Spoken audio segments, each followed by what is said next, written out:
The demand. The stars didn't care about empires. They burned, indifferent to the wars waged beneath them. But on this day, above Earth's pale blue sphere, the Zeroth Dominion arrived, and they cared very much about conquest. Admiral Ira Lawson stood on the bridge of the TCS Defiance, her eyes locked on the viewport. Beyond the reinforced glass, a fleet materialized from the dark. 60 warships, each the size of a small moon, their hulls etched with symbols older than human civilization. "They're hailing us, Admiral," Lieutenant Cade reported, his voice tight. Ira nodded. "Put them through." The screen flickered. A face appeared, angular, armored, eyes like molten gold. The Zeroth commander spoke, and the translation scrolled beneath his image. "We are the Zeroth Dominion. We have conquered 400 star systems. We do not negotiate, we do not debate. You will surrender your world, your resources, and your people. You have one solar cycle to comply. Resistance will be met with annihilation." Silence filled the bridge. Every officer, every crew member felt the weight of those words. This was not a bluff. The Zeroth had turned entire civilizations to ash for less. Ira stepped forward, her jaw set. "Open a channel." Cade hesitated. "Admiral, do it." The screen blinked. Now the Zeroth commander could see her, a human woman in a simple uniform. No ornate armor, no ceremonial weapons, just resolve. "I am Admiral Ira Lawson of the Terran Defense Coalition," she said, her voice calm but edged with steel. "We've received your demand, and we have an answer." The alien's eyes narrowed, intrigued. Perhaps he expected begging, perhaps fear.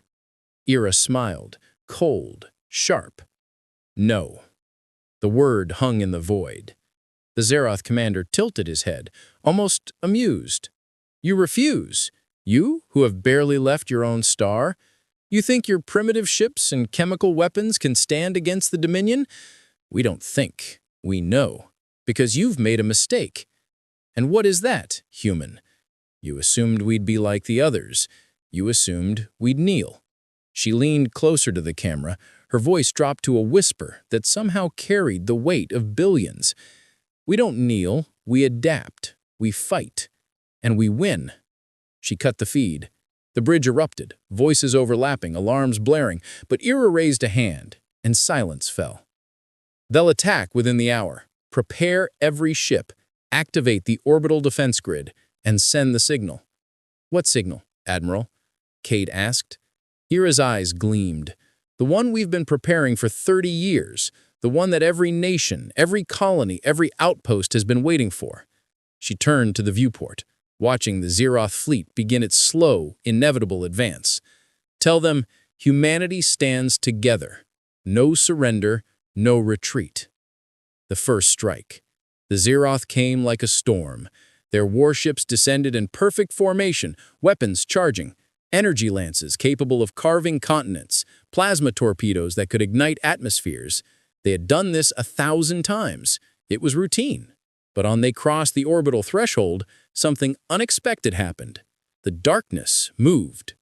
Hundreds of smaller vessels, Terran frigates, corvettes, gunships, erupted from hiding spots among Earth's satellites and debris fields. They had been waiting, silent, engines cold, invisible to Zeroth sensors designed to detect massive fleets, not guerrilla swarms. Now, Ira's voice cut through every channel. The Terran fleet opened fire, not with plasma, not with energy weapons, with something the Zeroth had dismissed as primitive, kinetic railguns, magnetically accelerated slugs of tungsten and titanium moving at a fraction of light speed. The first volley struck a Zeroth dreadnought. Its shields flared, absorbed the impact, but the second, third, and fourth volleys came milliseconds apart, each one striking the same point, overwhelming the shield matrix through sheer, relentless force. The shield collapsed. The fifth slug punched through the hull. The ship shuddered, atmosphere venting, internal explosions blooming like flowers of fire. "Direct hit," Cade shouted. "Enemy flagship is crippled." But Ira didn't celebrate. They're adapting, shields reconfiguring. All ships switch to pattern Delta, now. The Terran fleet scattered, breaking formation, diving toward Earth's gravity well. The Zeroth gave chase, Their commanders confused. Why would prey run toward the planet? Because humanity had turned their homeworld into a fortress. As the Zeroth descended, Earth's surface came alive. Hidden railgun emplacements, camouflaged among mountains and cities, revealed themselves and fired. Missile silos opened, launching swarms of kinetic interceptors. Orbital defense platforms, disguised as space debris, activated and unleashed torrents of flak. The Zeroth had expected a desperate, disorganized defense. Instead, they found themselves in a killbox, a three-dimensional crossfire designed to exploit every weakness in their formation. But the Dominion was not easily beaten. Their flagship, the Sovereign Talon, broke through the barrage, its commander snarling orders. Energy lances fired, turning 2 Terran frigates into expanding clouds of gas and metal. "Admiral, they're targeting population centers," Cade's voice cracked. Ira's fists clenched. The Zeroth were following protocol. Terrorize the civilians, break their will. She ordered, "Redirect defensive fire to intercept and prepare the Defiance for ramming speed." "Admiral, what?" "You heard me." The Defiance turned, engines roaring, accelerating toward the Sovereign Talon.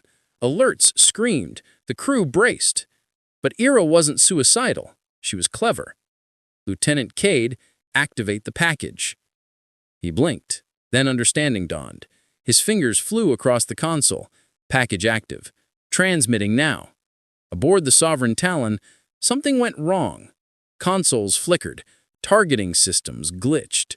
Navigation arrays reported contradictory data. The Zeroth had been hacked. 30 years ago, when humanity first detected signs of interstellar civilizations, they'd made a decision. If aliens existed, they might not be friendly. So Earth's best minds, programmers, mathematicians, cryptographers, had studied every scrap of alien technology recovered from crashed probes and ancient ruins. They'd learned the common galactic network protocols, the universal codes used by spacefaring empires. And they'd built a virus designed to infiltrate, confuse, and cripple. The Sovereign Talon lurched, its weapons offline, shields flickering. The Zeroth crew scrambled to regain control. The Defiance didn't ram. Instead, it unleashed every weapon it had, point-blank, into the flagship's exposed underbelly. The Sovereign Talon broke apart. Across the battlefield, the Zeroth fleet faltered. Their invincible armada, for the first time in centuries, was bleeding. And humanity pressed the attack. The trap.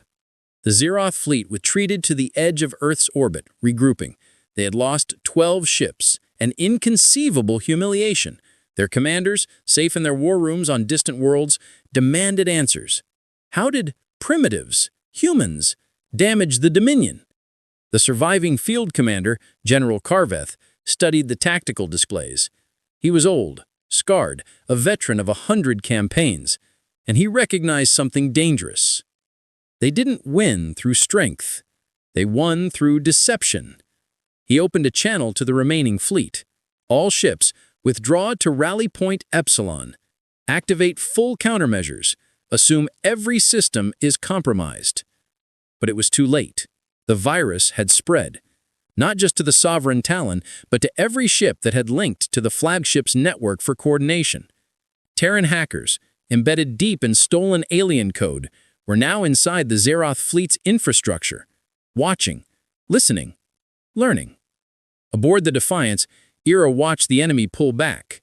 She didn't smile. Victory was not yet theirs. Status report. We lost 18 ships, casualties in the thousands, orbital defenses at 60% capacity. But we hurt them, Admiral. We hurt them. Not enough, Ira said quietly. They'll regroup, call for reinforcements. Next time they'll come with a fleet 10 times this size. So what do we do? She turned to her tactical officer, Commander Yusef. How long until the Zeroth figure out our hack? Yusef, a wiry man with sharp eyes, tapped his console. 12 hours, maybe less. They're already isolating infected systems. Then we have 12 hours to make them afraid. She pulled up a star map. Beyond Earth, humanity had established colonies, Mars, Europa, Titan, and further out in neighboring systems. Small, vulnerable. If the Zeroth regrouped and spread out, they could annihilate every human settlement one by one, unless humanity struck first.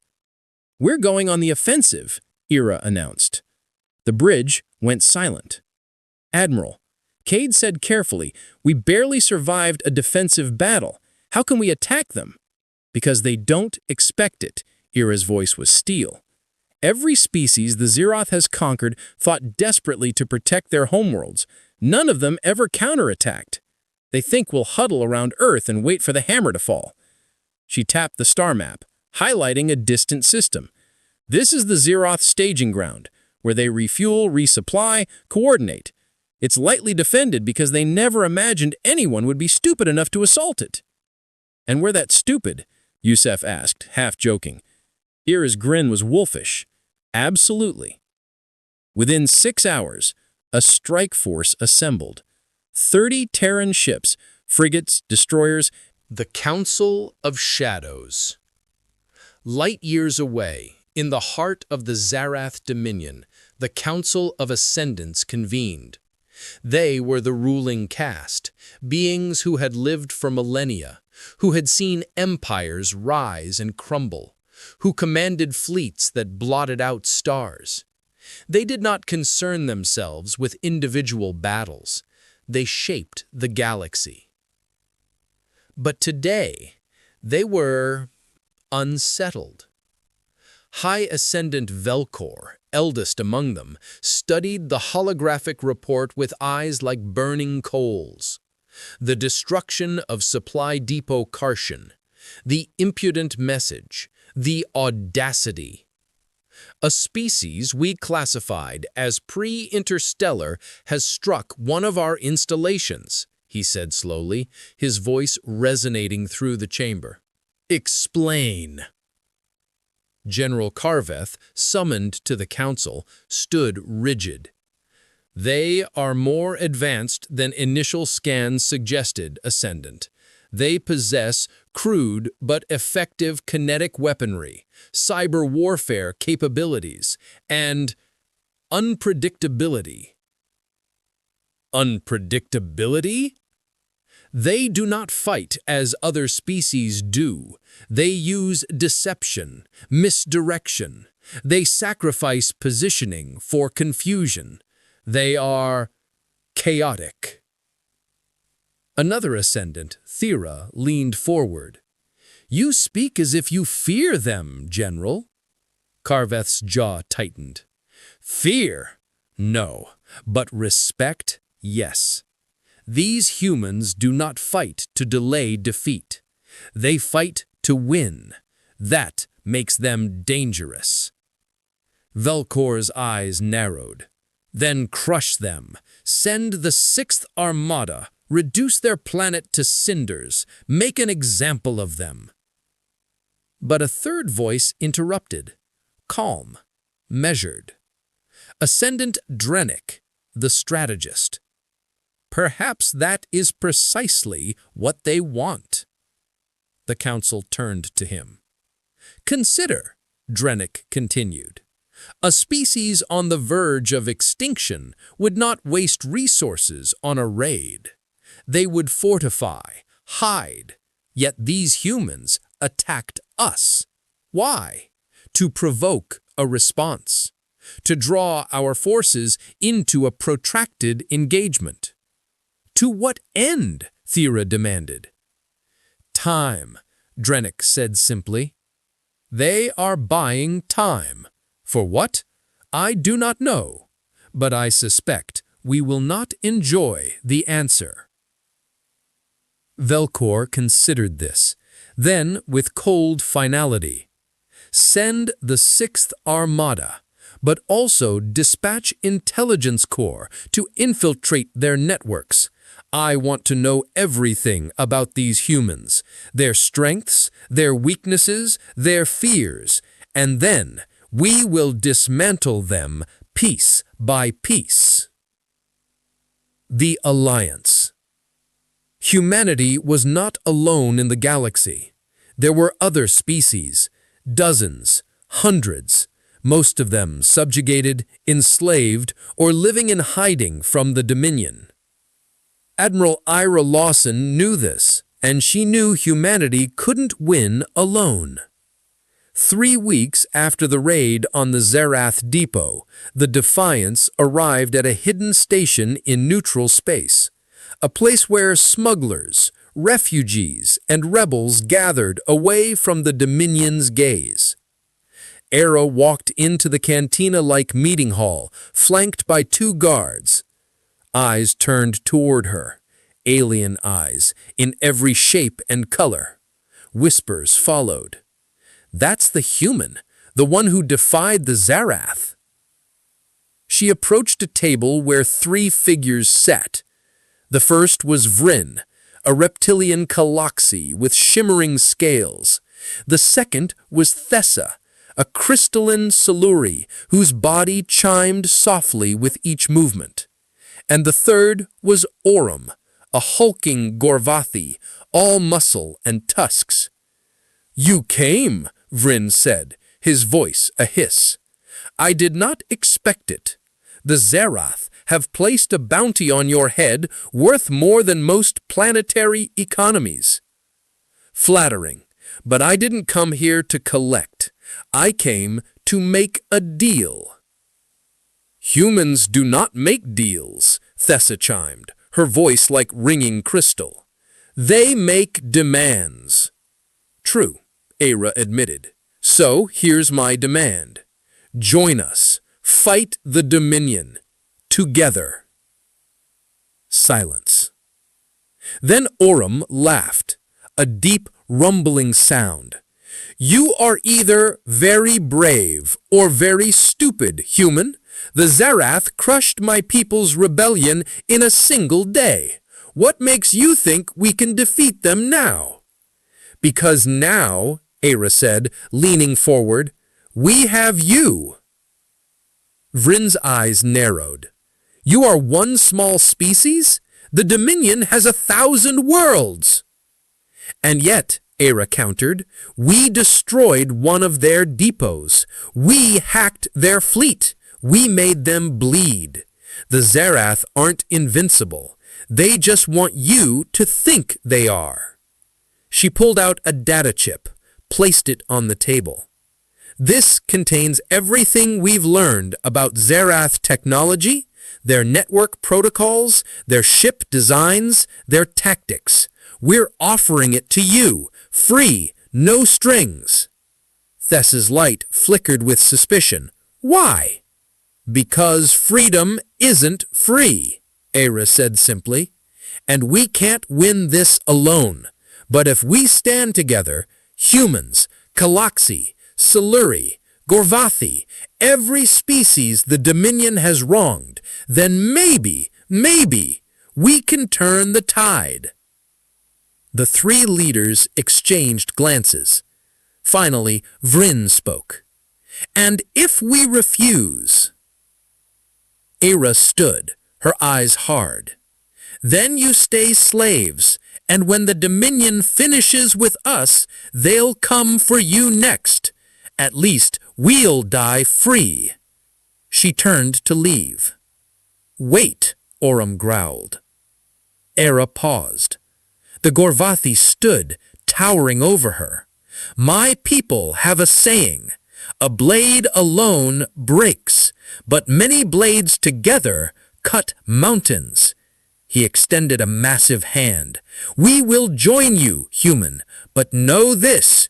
If you betray us, I will crush your skull with my bare hands." Era shook his hand, unflinching. "Fair." The Thessa and Vryn spoke. "Then we have an alliance." For the first time in centuries, the oppressed species of the galaxy had hope. The second wave. The Zerath 6th Armada arrived at Earth with 300 warships. This time, there would be no mercy, no negotiations, only annihilation. High Admiral Corvan, commander of the Armada, watched Earth's blue sphere on his tactical display. "Begin orbital bombardment. Prioritize population centers. I want this planet a wasteland within the day."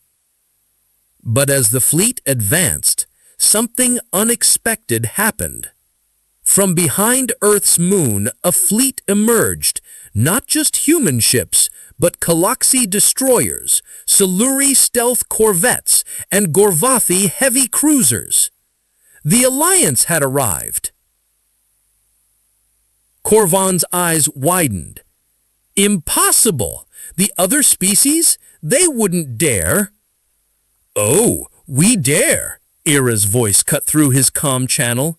The Zerath had intercepted her transmission. She was broadcasting to the entire armada. You thought you could crush us one by one, she continued. But you were wrong. Because humanity doesn't stand alone. Not anymore. The Alliance fleet opened fire. The battle that followed was unlike anything the galaxy had seen. Galaxy ships, with their advanced shielding, absorbed frontal assaults, while human railguns struck from flanking positions. Siluri stealth ships infiltrated Zerath formations, planting electromagnetic mines. Gorvathi cruisers, built like battering rams, smashed through enemy lines. And the humans, they did what they did best: adapt. Ira coordinated the chaos, turning individual strengths into a symphony of destruction. When Zerath forces tried to jam communications, human hackers rerouted through Siluri quantum relays. When energy shields threatened to overpower kinetic weapons,